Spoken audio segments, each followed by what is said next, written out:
grand océan austral où la puissance de la nature terrasse la soif de découverte des hommes.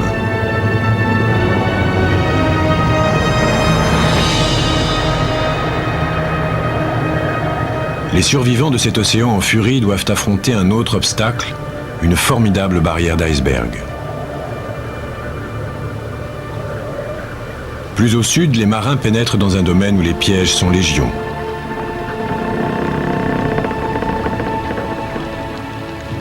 De vastes étendues de glace dérivantes attendent les fragiles vaisseaux de bois pour les écraser. Mais certains eurent de la chance.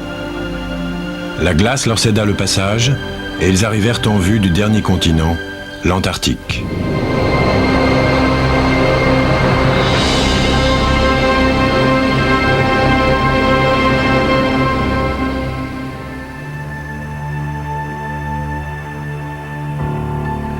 Le 24 janvier 1895, des hommes posèrent le pied sur la côte de l'Antarctique. Ce fut peut-être aussi important que l'arrivée de Christophe Colomb en Amérique du Nord. On ne sait pas qui fut le premier à accoster, le pêcheur de baleines Henrik Bull ou un membre de son équipage. Les pingouins de Terra Delhi en furent les seuls témoins. Mais 3 ans plus tard, un de ces pionniers est de retour. Un jeune Norvégien, Karsten Borchgrevink, revint en Antarctique à la tête de la première expédition terrestre de ce continent.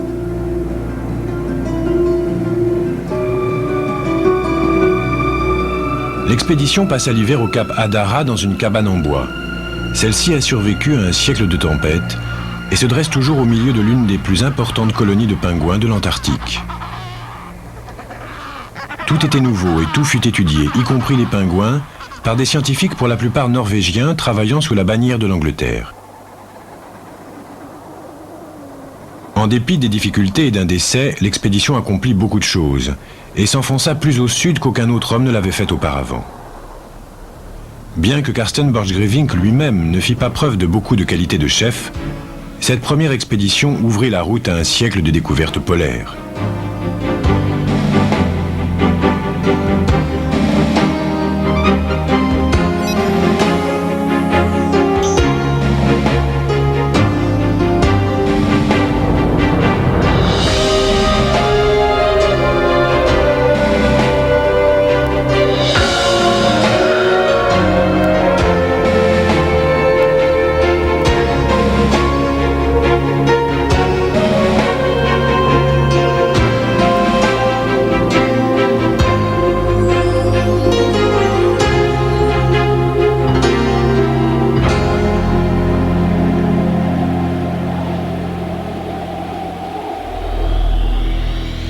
Antarctique veut dire en face d'Arctos, la constellation arctique de l'ours. Aristote, le philosophe grec, premier explorateur de l'Antarctique, lui donna ce nom. Il explora l'idée d'un continent austral. Mais l'Antarctique resta un rêve pendant 2000 ans, tandis que les nations maritimes découvraient d'autres continents. Le premier véritable explorateur de l'Antarctique fut le capitaine James Cook. En 1770, lors de l'un des plus extraordinaires voyages de tous les temps, il fit le tour d'un continent glacé, mais sans voir la Terre. Pourtant, le capitaine Cook était sûr que les icebergs venaient d'une terre et que le froid intense provenait d'une vaste étendue de terre gelée. Mais il jugea que ça ne valait pas la peine d'y aller, les risques et les dangers étant trop importants.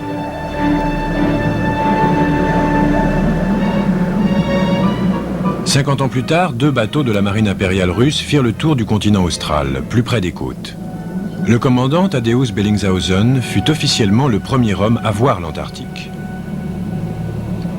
Mais ce n'est pas sûr. Cet honneur revient peut-être à l'un des nombreux chasseurs de phoques que leur besogne entraînait bien au-delà de l'Amérique du Sud. La rivalité entre les groupes de chasseurs était telle que les terrains de chasse devinrent des secrets bien gardés.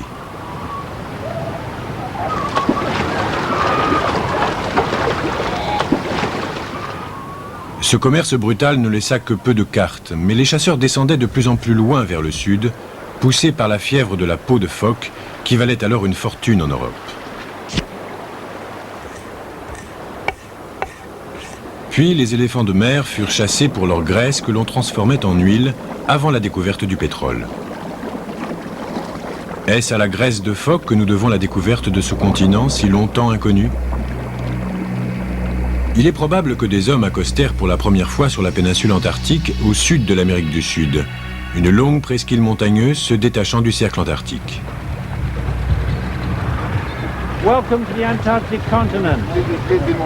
Les touristes viennent souvent visiter la péninsule antarctique. Au moins, eux savent à quoi s'attendre.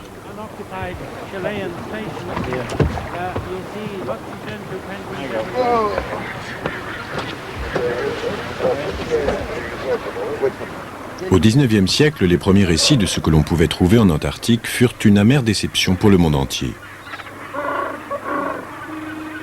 C'était une région nue et sans arbres, sans richesse aucune, au moins sur la Terre.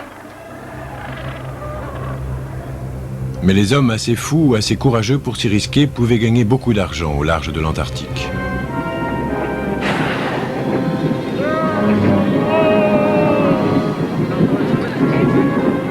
La chasse à la baleine dans l'Antarctique raconte la même histoire que celle de la chasse aux phoques. Après avoir pillé les eaux de l'hémisphère nord, les chasseurs de baleines se trouvèrent entraînés de plus en plus vers le sud. Et ils continuèrent leur chasse avec la même ardeur.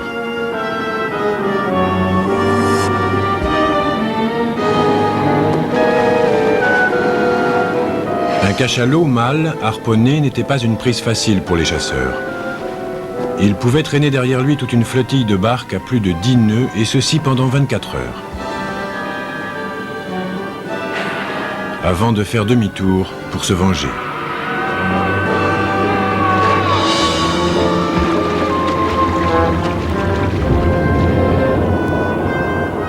Peu de baleines échappèrent aux harponneurs. Elles furent pêchées et dépecées pour les nombreux produits de valeur que contenait leur organisme. Parmi ces produits, l'ambre gris et le blanc de baleine que l'on trouvait dans la tête des cachalots.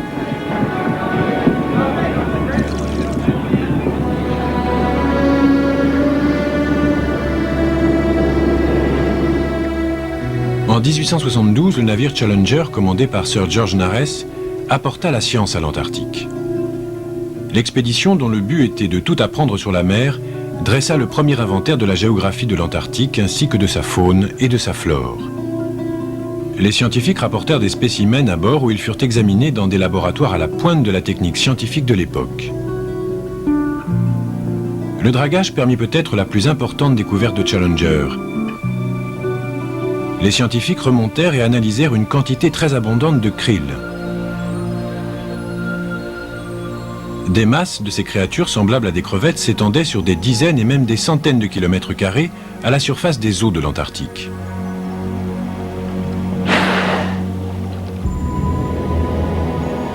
Ils en déduisirent que le krill était d'une grande importance pour la vie de ce continent. Les eaux de l'Antarctique sont parmi les plus riches de notre planète.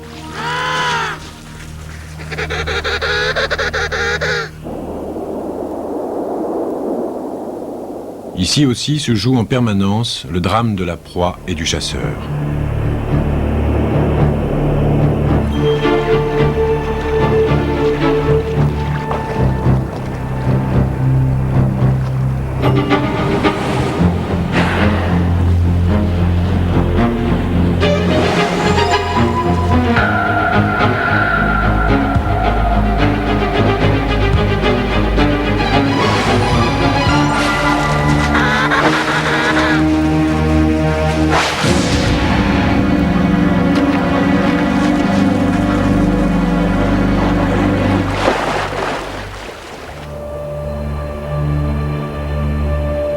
C'est en 1895 que le Congrès international de géographie commença à s'intéresser officiellement à l'exploration de l'Antarctique. Le détroit de Gerlache, à l'ouest de la péninsule de l'Antarctique, doit son nom à Adrien de Gerlache, le chef de l'expédition nationale belge de 1898. Son bateau, le Belgica, était solide, mais les relations à bord étaient fragiles. Les membres de l'équipage international parlaient tous des langues différentes. Le géologue Akhtovski accusa Gerlache de ne pas accorder assez de temps à terre aux scientifiques. Ceux-ci devaient se contenter d'analyser les riches eaux polaires. Adrien de Gerlache fut aussi accusé de n'avoir pas empêché le Belgica d'être emprisonné dans les glaces. Pendant 13 mois, les mouvements de la glace et la peur de l'inconnu terrifièrent l'équipage.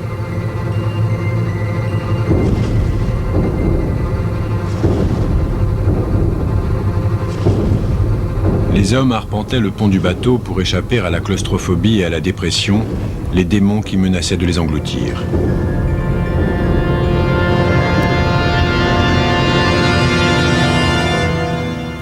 Mais un homme devait tirer une leçon de cette expérience, c'est Roald Amundsen.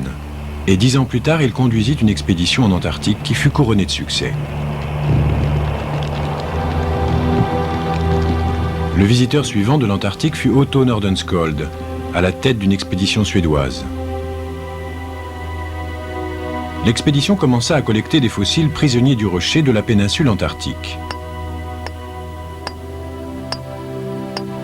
Ces feuilles fossilisées furent une découverte d'une grande importance car elles dévoilèrent que l'Antarctique n'avait pas toujours été prisonnier des glaces.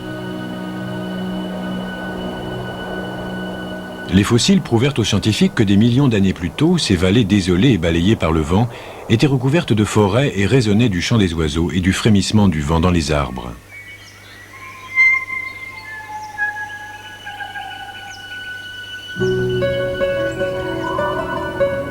Mais Otto Nordenskjöld vit autre chose dans l'analyse de ces fossiles de l'Antarctique. Pour lui, leur présence indiquait que dans un passé très lointain, l'Antarctique faisait partie de l'Amérique du Sud. Une idée bizarre à cette époque, pourtant il s'avéra que ce géologue de talent avait raison. Mais le bateau d'Otto Nordenskjöld fut victime d'une tragédie. À la fin de l'été, alors qu'il revenait chercher les scientifiques, il fut écrasé par les glaces et coula à 40 km de la Terre. Il fallut 15 jours à l'équipage pour atteindre la terre ferme, à travers la glace et l'eau. Les membres de l'expédition écrivirent plusieurs chapitres d'une extraordinaire histoire de survie pendant 2 hivers antarctiques, avant que tous atteignent la côte vivants.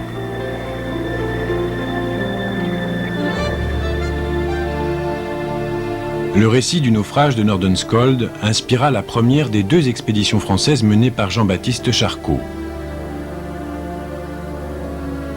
Lors de ces 2 expéditions, Jean-Baptiste Charcot manqua de couler ses 2 navires.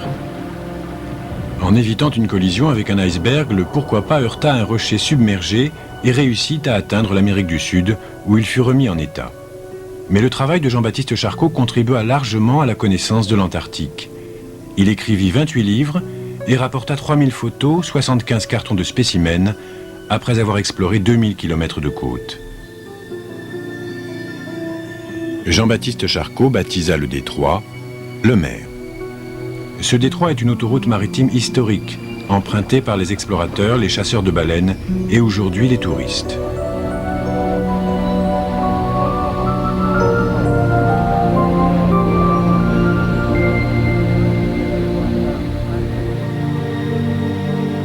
Dès 1910, la péninsule antarctique avait été largement explorée, mais l'extrême sud du continent demeurait un mystère.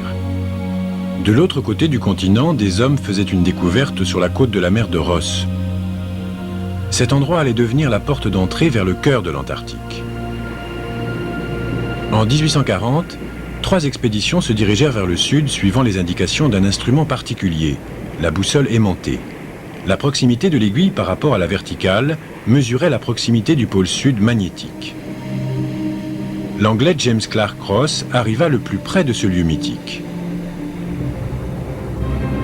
Les indications de la boussole aimantée entraînèrent les bateaux de James Ross dans la mer qui porte aujourd'hui son nom et où ils durent lutter contre les tempêtes et les icebergs. Ayant réussi à accoster, Ross réalisa que le pôle magnétique se trouvait derrière des montagnes à l'ouest. Il se dirigea vers le sud cherchant un cap qui le conduirait vers l'ouest. Mais le spectacle qu'il rencontra étonna tous les marins. Ce fut un volcan magnifique en pleine activité. Il le baptisa Erebus en l'honneur de son petit bateau si méritant. Aujourd'hui, au pied du mont Erebus, se trouve la base néo-zélandaise de Scott, et à proximité la plus grande base de l'Antarctique, la station américaine de McMurdo. L'été, 1 millier d'hommes y résident, des logisticiens et des scientifiques que des avions emmènent quotidiennement vers le pôle sud géographique. Le vrai pôle sud qui, il y a 90 ans, obsédait une génération d'explorateurs.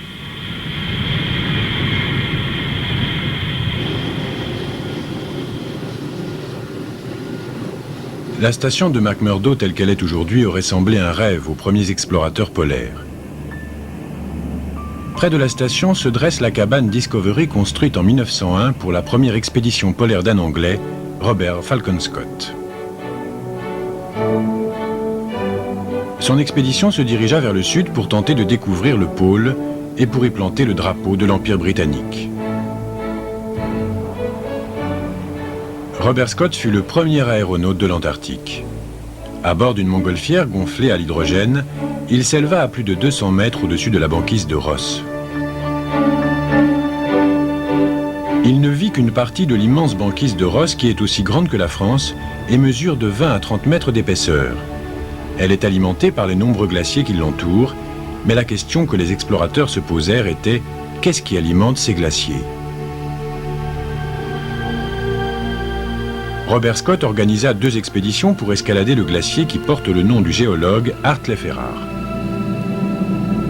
Le glacier Ferrar entraîna l'expédition de Scott à 3000 mètres d'altitude où ils découvrirent un immense plateau de glace. Robert Scott écrivit « L'inconnu s'étend devant nous. Quel spectacle fascinant !» Le plateau contient la plus grande partie de l'eau douce de la planète et il est la source des 30 glaciers géants qui coulent jusqu'à la banquise de Ross. Scott décida de suivre la banquise de Ross jusqu'au pôle sud. Le 2 novembre 1902, Scott et 2 compagnons se mirent en route. Après 800 km et 4 mois et demi sur la banquise, ils revinrent, vaincus par la fatigue et le scorbut. À gauche de Scott et du docteur Wilson se tient un homme difficilement reconnaissable, Ernest Shackleton. Il allait revenir 4 ans plus tard, à la tête d'une nouvelle expédition polaire. Shackleton établit sa base au Cap Royds.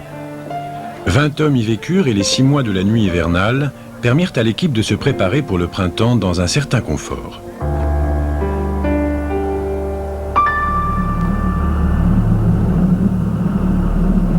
Le retour de la lumière ramena la vie sur le continent endormi et encore engourdi de froid.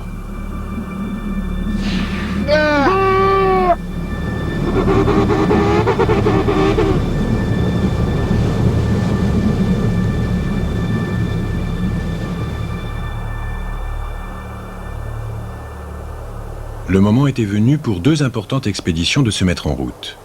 La première était menée par un Australien, le docteur Edgeworth David, et son but était de tenter de localiser le pôle sud magnétique. Cette expédition de 3 hommes utilisa pour la première fois un véhicule motorisé. Ils s'en servirent pour tirer leurs traîneaux. Tout se passa bien pendant les 24 premiers kilomètres, puis le moteur chauffa trop et le véhicule devint inutilisable. Ils durent l'abandonner et continuer en traînant eux-mêmes le traîneau de 300 kg vers le pôle sud magnétique, qui se trouvait à plusieurs centaines de kilomètres vers le nord-ouest.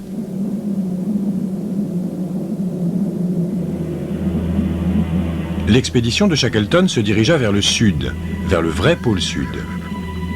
Ils utilisèrent des poneys de Mandchourie pour tirer des traîneaux sur la banquise. Un mois plus tard, Shackleton et Frank Wild réalisèrent que la seule route vers le pôle passait par la barrière, haute de 3000 mètres, que représentaient les monts transantarctiques en phase 2. Ils avaient déjà dépassé le point le plus au sud, atteint avec Scott.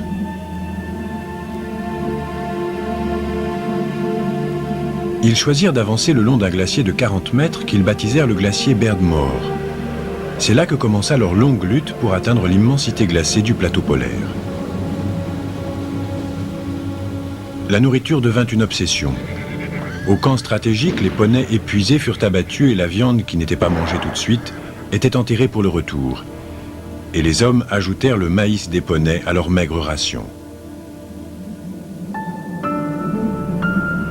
Enfin, le 9 janvier, à seulement 180 km du pôle, Shackleton donna l'ordre de s'arrêter. c'était indispensable s'il voulait revenir vivant. Ce fut une décision très difficile pour celui que tous avaient baptisé le chef.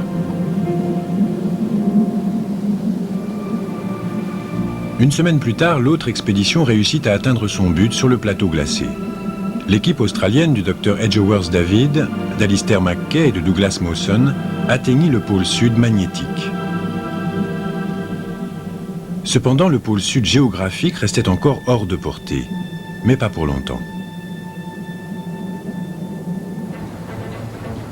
En 1910, le capitaine Robert Scott repartait à nouveau pour l'Antarctique.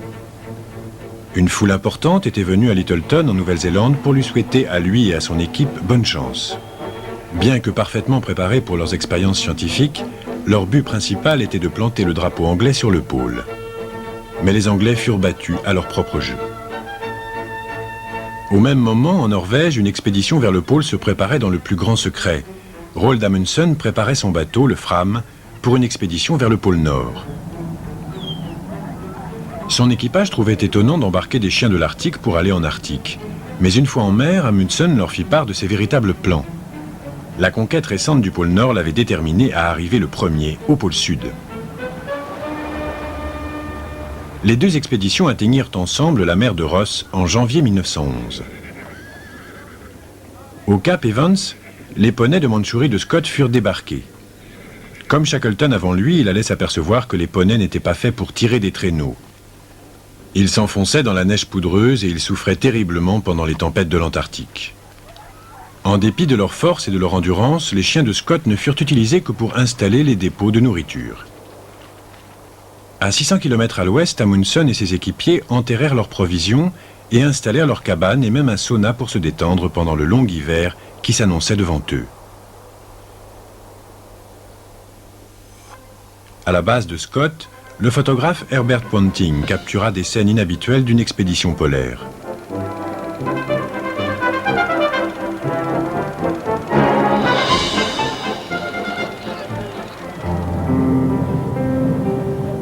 La cabane où ils ont passé l'hiver est toujours debout à Cap Evans. C'est ici que Scott célébra son 42e anniversaire et celui qui allait être son dernier. Au milieu de l'hiver, Scott autorisa un voyage bizarre. Un groupe de 3 hommes, conduit par le naturaliste Edward Wilson, allait parcourir 200 km dans l'obscurité glacée pour recueillir des œufs. Ils voyagèrent pendant 2 semaines et demie par une température de -60 degrés pour arriver à Cap Crozier. Là, ils purent observer l'une des merveilles de la nature. Des manchots mâles au milieu de la nuit polaire, chacun portant un œuf entre ses pieds et son ventre chaud. Les 3 hommes recueillirent les œufs dont la science avait besoin et rebroussèrent chemin dans des conditions tout aussi difficiles. Apsley Cherry Gerard écrivit un récit de leur épreuve qu'il décrivit comme le pire voyage de tous les temps. Le naturaliste Wilson connut une grande déception. Il croyait à une parenté entre les oiseaux et les serpents, mais les œufs qu'il avait recueillis ne corroborèrent pas sa théorie. Mais Wilson connut le succès en décrivant pour la première fois le comportement hivernal extraordinaire de ces pingouins les plus méridionaux de tous les manchots.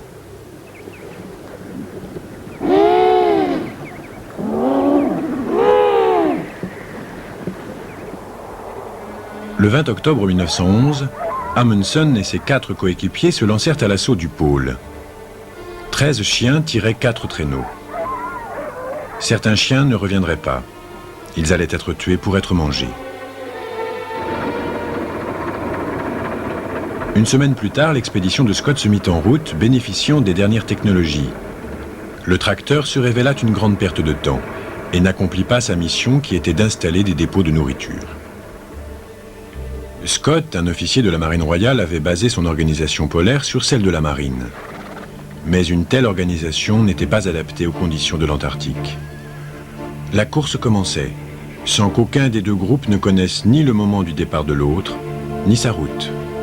Mais la fascination du public et des spécialistes pour les odyssées polaires est telle que récemment, d'autres hommes ont voulu marcher dans leurs traces.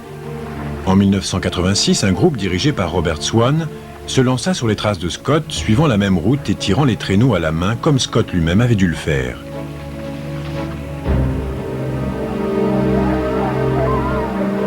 En 1991, une expédition norvégienne dirigée par les frères Moedre arriva au pôle avec des chiens comme leurs compatriotes l'avaient fait 80 ans plus tôt. Amundsen avait de l'avance sur Scott et il arriva le premier sur le plateau.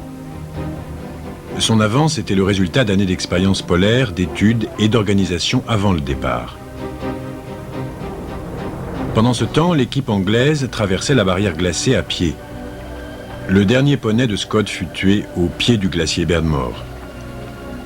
Les hommes de l'expédition durent tirer les traîneaux sur plus de 500 km. Au dernier moment, Scott rajouta un 5e homme à leur équipe. Ce fut une grave erreur car cela voulait dire moins de place dans la tente, moins de carburant et moins de nourriture.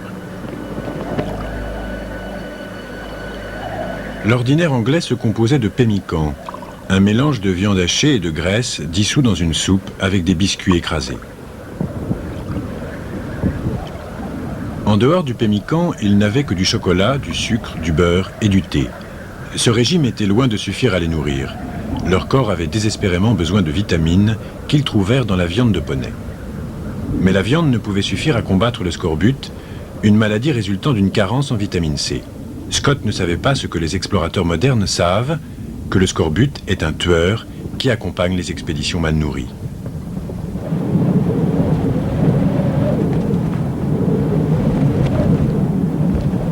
Les chiens étaient le secret de la réussite d'Amundsen. Pour moins d'1 kilo par jour, ils transportèrent les Norvégiens jusqu'au pôle Sud. Plus ils approchaient, plus la tension montait. Scott avait-il gagné la course et remporté les honneurs?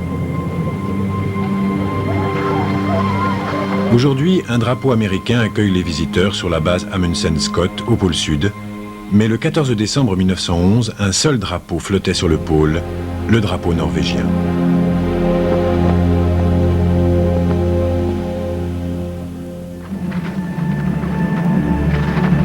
Scott et son expédition luttaient encore pour escalader le glacier Beardmore, suivant la route empruntée auparavant par Shackleton.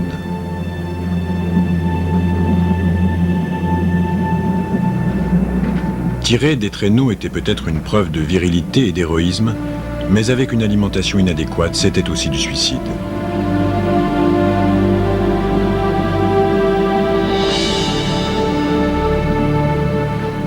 « 58 jours et 850 km plus tard, ils atteignirent enfin le sommet du glacier, mais 500 km les séparaient encore de leur but.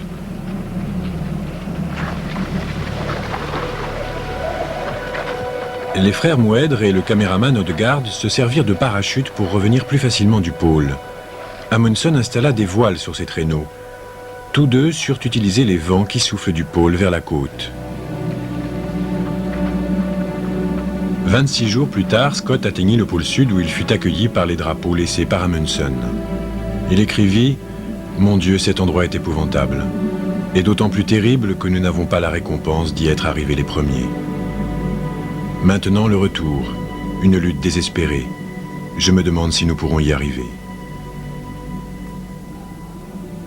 Scott ordonna une journée de détente pour ramasser des spécimens de rochers des monts transantarctiques, ajoutant 15 kilos au poids du traîneau.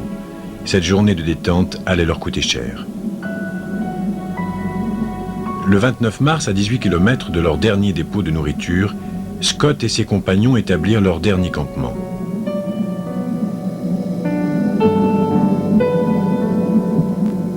Nous sommes de plus en plus faibles et la fin n'est plus loin. C'est dommage, mais je ne crois pas que je puisse écrire davantage. Je vous en prie, Seigneur, veillez sur notre peuple. Les hommes qui suivirent les traces de Scott connurent aussi des déboires. Leur bateau d'assistance se retrouva coincé dans les glaces et le jour même où les 3 hommes atteignaient le pôle, il fut écrasé par la pression de la glace.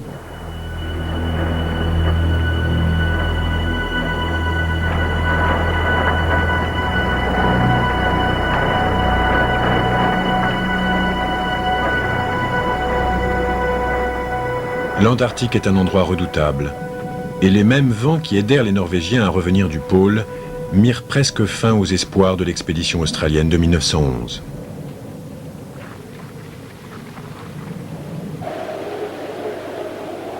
Les Australiens, conduits par Douglas Mawson, un pionnier de l'expédition vers le pôle sud magnétique, installèrent leur camp de base dans la baie de Commonwealth, au sud de l'Australie.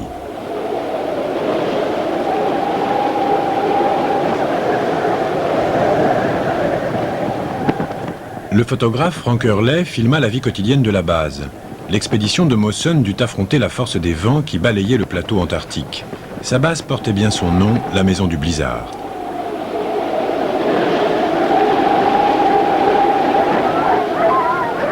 Mawson envoya un groupe d'exploration vers l'ouest, tandis que lui, Mertz et Niniz se dirigeaient vers l'est.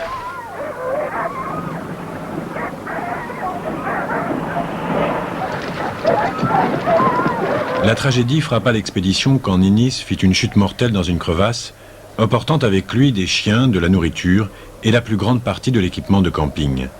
Mertz et les derniers chiens moururent d'épuisement et Mawson se retrouva seul, à 100 km de sa base.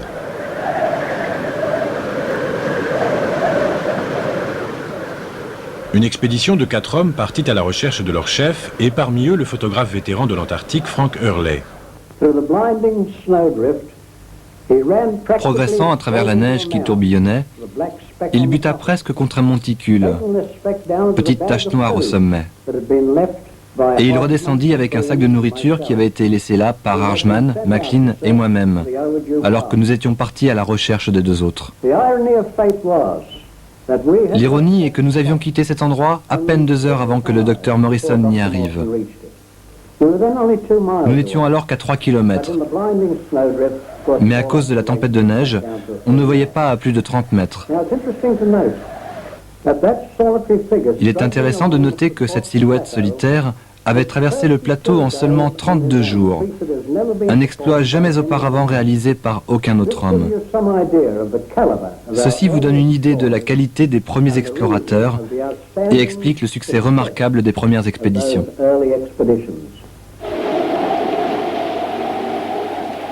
Presque 20 ans plus tard, en 1929, une nouvelle ère commence, l'ère de la machine.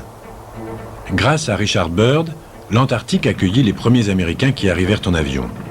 À partir d'une base baptisée Petite Amérique, Byrd tenta d'accomplir un exploit. Il voulait être le premier à survoler le pôle Sud.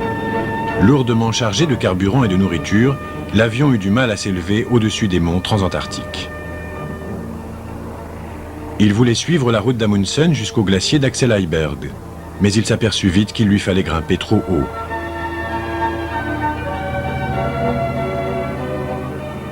Byrd ordonna que du matériel d'une importance vitale soit jeté par-dessus bord et, moteur poussé au maximum, il réussit à s'élever au-dessus des montagnes et à les passer. À la verticale de la position exacte du pôle, un drapeau américain fut lâché. L'expédition d'Amundsen avait duré 3 mois éreintants. Il fallut à Byrd 15 heures pour couvrir la même distance. De retour à New York, il fut accueilli comme un héros.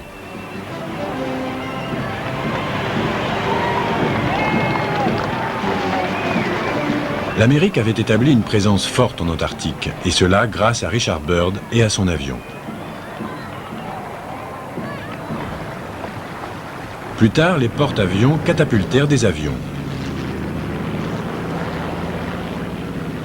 C'est ainsi que l'Allemagne renforça sa présence en Antarctique avant la Seconde Guerre mondiale. Des pilotes survolèrent plus de 250 000 km² de terre invisible, lâchant des croix gammées en fer pour marquer les limites du terrain qu'ils avaient survolé. L'absence de toute confirmation au sol de leurs photographies rendit leurs cartes inutilisables. Mais l'Allemagne avait inauguré une nouvelle ère dans l'exploration antarctique, la politique. La Grande-Bretagne comptera toute présence possible de l'Allemagne en établissant la première base permanente sur la terre de ce continent, à Port-Locroix. Après la Seconde Guerre mondiale, la nature même des découvertes évolua. Dorénavant, la plupart des expéditions allaient être sponsorisées par des États. En 1946, l'amiral Byrd revint en Antarctique. Cette fois-ci, il dirigeait la plus grande expédition jamais réunie. 13 bateaux, 5000 hommes et 23 avions.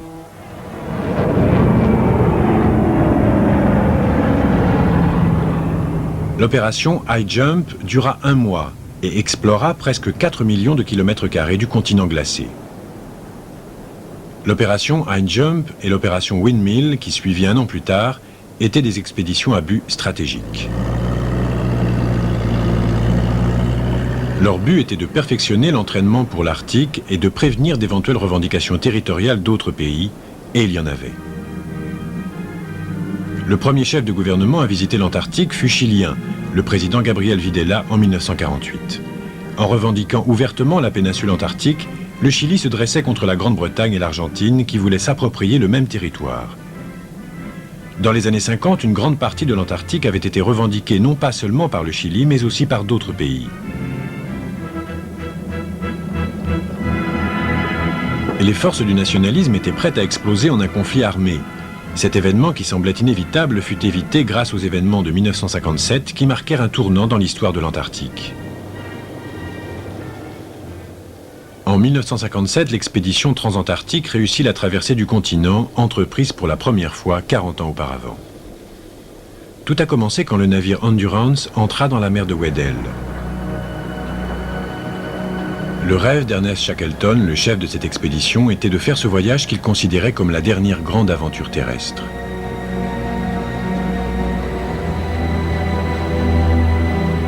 Au mépris des plus grands dangers, le photographe Frank Hurley immortalisa la lutte de l'Endurance tandis qu'il se forçait un passage vers un lieu où il pourrait accoster. Mais ils n'accostèrent jamais. Tous les efforts ne parvinrent pas à libérer l'Endurance, prisonnier des glaces. Shackleton n'avait pas d'autre choix. Il dut préparer l'Endurance et son équipage à passer un hiver prisonnier des glaces. Au printemps suivant, la pression de la glace augmenta tellement que le navire ne put y résister. Les photos de Frank Hurley témoignent de son agonie, pris dans l'étreinte de la glace.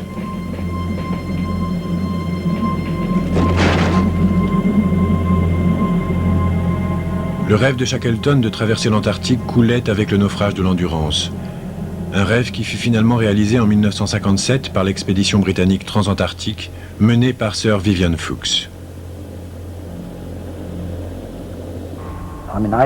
Je connaissais des membres de l'expédition de Shackleton et des membres de l'expédition de Scott. Et plusieurs m'avaient dit que Scott était bon pour l'organisation et Shackleton en cas d'urgence. C'est une différence de personnalité. Je ne crois pas que Shackleton était un bon organisateur, mais une fois qu'il était sur place, en face d'un problème, il était plus efficace que bien des gens. Les réserves de carburant et d'équipement de Fuchs furent établies par un groupe de Néo-Zélandais conduisant des tracteurs modifiés. Ils étaient partis de l'autre côté du continent. Cette expédition de ravitaillement était menée par Sir Edmund Hillary, le conquérant de l'Everest. On a envisagé cette expédition un peu à la Shackleton. On n'avait pas toujours le meilleur équipement au monde. Parfois, on prenait des risques énormes. On allait dans des endroits inconnus. Mais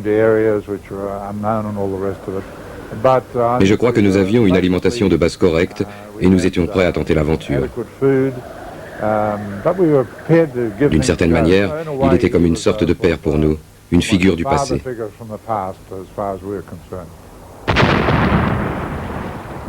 Fuchs avait un objectif scientifique. Son but était de dessiner une carte du continent enfouie sous la glace. Ces engins motorisés se déplaçaient lentement.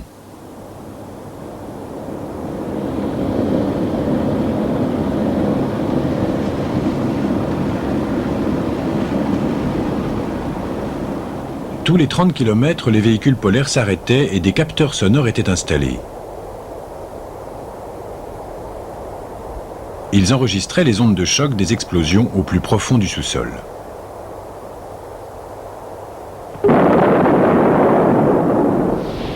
Le continent que Fuchs révéla au monde comportait plusieurs chaînes de montagnes profondément enfouies sous la banquise et une large vallée sous le pôle sud lui-même.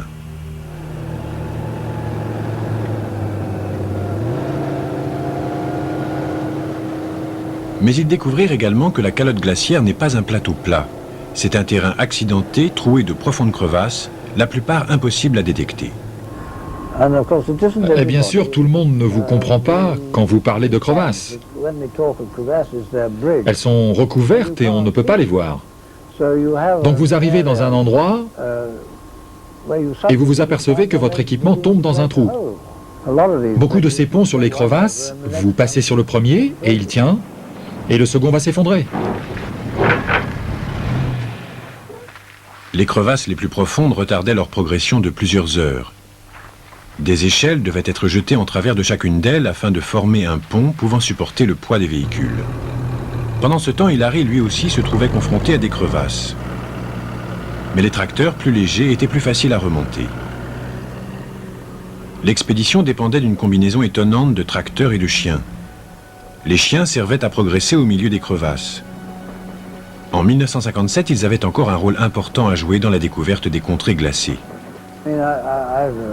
J'ai parcouru des milliers de kilomètres avec des chiens et ils sont extraordinairement efficaces pour se déplacer et ils n'ont pas ce genre de problème avec les crevasses. Si vous avez un bon attelage et un bon chien de tête, alors il vous conduira où vous voudrez sans avoir besoin de beaucoup de corrections.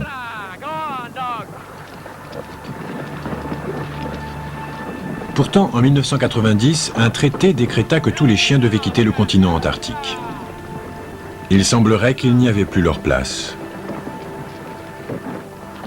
Vous avez un tracteur qui tombe en panne. Il faut que vous en fassiez venir un autre, ou un avion pour le faire sortir.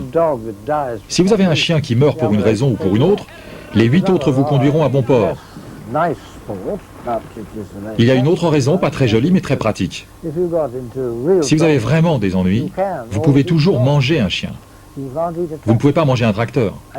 Et vous ne pouvez pas caresser un tracteur. Enfin, vous pouvez essayer, mais ça ne fera pas grand-chose. Fuchs informa Hilary qu'il pouvait retourner à la base maintenant qu'il avait rempli sa mission en établissant les dépôts de nourriture. Mais Hilary avait une autre idée en tête. Il avait assez de carburant pour tenter d'atteindre le pôle, ce qu'aucun homme n'avait fait depuis Scott, 45 ans plus tôt. Au départ, on n'avait pas prévu d'aller jusqu'au pôle. Mais pendant toute la préparation en Nouvelle-Zélande, j'ajoutais un peu plus de marchandises. Je prévoyais un peu plus de carburant.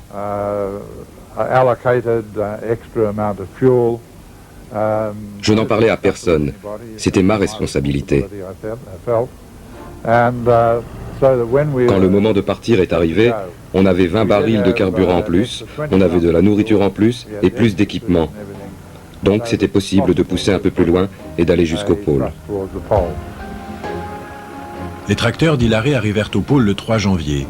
Fuchs le rejoignit 2 semaines plus tard et, après avoir tracé la carte de la mer de Ross, il avait donc réussi la première traversée de l'Antarctique.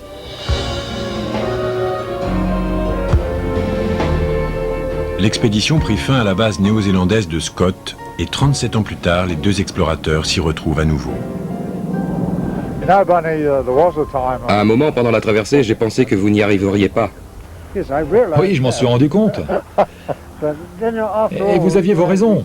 Vous étiez allé loin et vous n'étiez pas arrivé au pôle. Et nous, on avançait plutôt doucement. On avait des problèmes. Vous avez traversé en 100 jours comme vous l'aviez prévu? Oui, en fait, en 99 jours. C'est encore mieux, n'est-ce pas? De toute façon, on allait arriver ici, et je sais que vous étiez un peu inquiet pour l'Endeavour qui nous attendait. Je n'avais pas très envie de passer un autre hiver ici. 1957 marqua la fin de l'époque des grands explorateurs polaires et l'avènement d'un esprit de coopération entre les nations. L'Antarctique allait recevoir de nombreux visiteurs. Cette année-là, 40 bases furent construites pour les scientifiques qui allaient grandement contribuer à la découverte de l'Antarctique.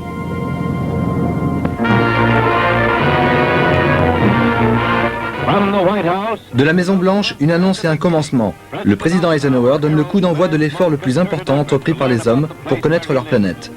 64 nations coopèrent dans cette aventure sans précédent. Le 1er juillet marque le début d'une des plus grandes aventures scientifiques de notre époque, l'année géophysique internationale. L'année géophysique internationale réunit des scientifiques de 12 pays qui travaillèrent ensemble en Antarctique sur des projets d'une grande diversité. Ils établirent des bases chacun dans les territoires des autres. Les scientifiques partagèrent leurs expériences et leurs résultats et firent progresser d'une façon spectaculaire la connaissance de l'Antarctique.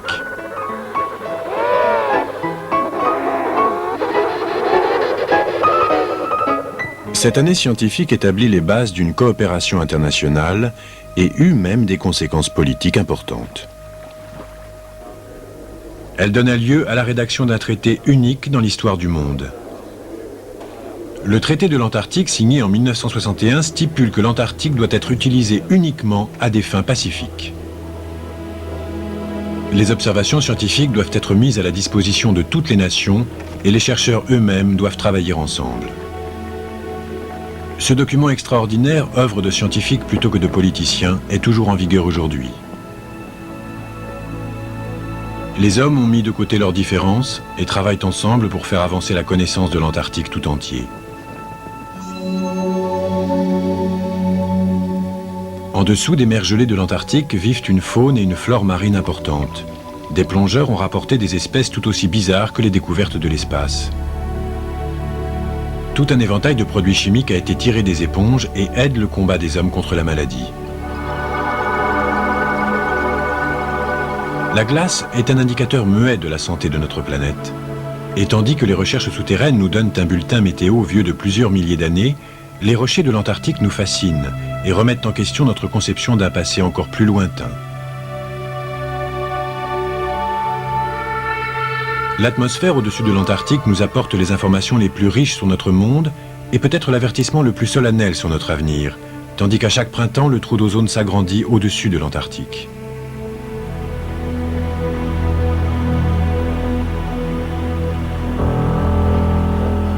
Toutes ces années d'activité scientifique ont également eu des effets négatifs. Le seul moyen de se débarrasser des déchets qui s'accumulent autour des bases est de les emporter ailleurs. Le problème a été soulevé par une nouvelle génération d'explorateurs. En 1994, pour la première fois, le nombre de touristes était supérieur au nombre de scientifiques présents sur l'Antarctique. Lars Erik Lindblad, qui fait visiter l'Antarctique à des touristes pendant plus de 25 ans et qui est aujourd'hui décédé, pensait que les touristes contribueraient à la protection de l'environnement. Sans touristes, il n'y aurait pas un seul parc national au monde. Sans le tourisme, tous les zèbres d'Afrique auraient été mangés. Vous savez qu'ils auraient tué tous les éléphants pour leur ivoire, tous les rhinocéros. Ils essaient de les tuer, mais les touristes les ont obligés à arrêter. Et c'est la même chose pour l'Antarctique. Le touriste va protéger l'Antarctique afin que rien n'arrive à cette région du monde. La plupart des touristes restent dans les criques de la péninsule antarctique, loin de la banquise.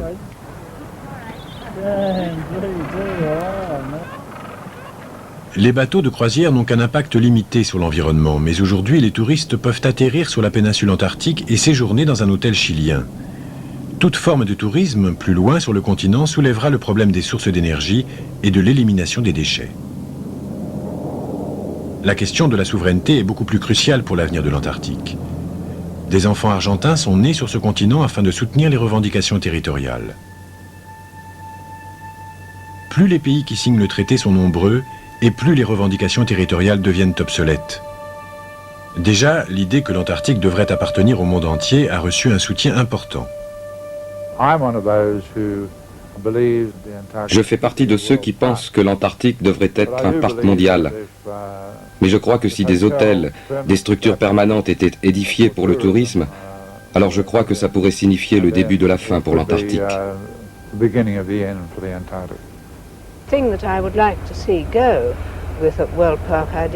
J'aimerais que l'idée de parc mondial mette fin à la notion de territoire. Je crois que si on arrivait à ce concept de parc national, alors certains pays pourraient oublier leur notion de territoire, tant qu'il n'y aurait pas d'intérêts commerciaux en jeu.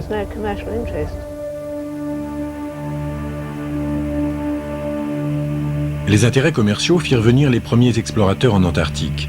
Un siècle plus tard, les intérêts commerciaux marquent le pas. Les pays signataires du traité ont récemment imposé un moratoire de 50 ans sur toute extraction de pétrole et de minéraux. Les phoques et les baleines souffrent depuis longtemps de l'exploitation commerciale.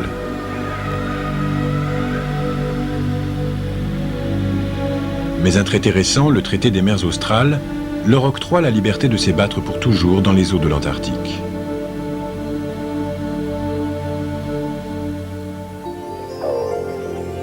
Ce continent, prisonnier des glaces, offre au monde des cadeaux uniques. Le plus merveilleux est sans doute la beauté spectaculaire de cet environnement intact.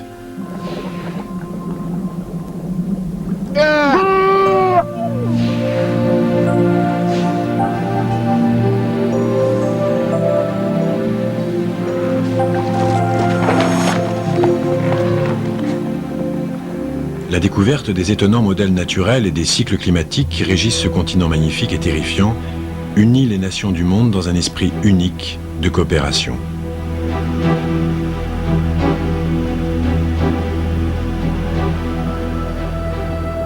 Pourtant, le plus beau cadeau que l'Antarctique, ce lieu ô combien hostile, offre au monde, est le cadeau de la paix.